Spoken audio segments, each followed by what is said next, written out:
Racing just is started. We have Salinas break quickly at the start.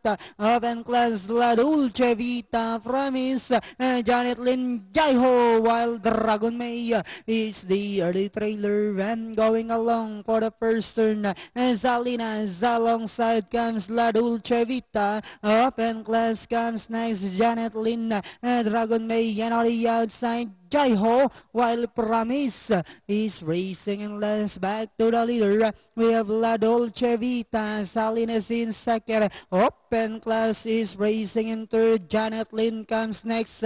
Jaiho now moving up to take fifth. Dragon May and Promise is still racing and last. We have La Dolce Vita by about half length. Salinas is down on the inside. Open class now coming closer in third. Then next on line is Janet Lin Jaiho is still in fifth. Then followed over by Dragon May Promise.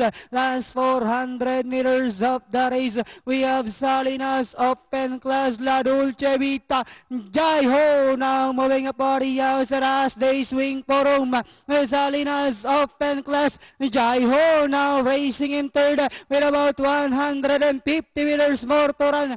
Salinas followed by Open class, Jaiho in the middle. Last 75 meters, Salinas, Open class, Jaiho is on the outside. It's now Open class. Second is Jaiho, then comes Salinas, Promise and Janet Lin.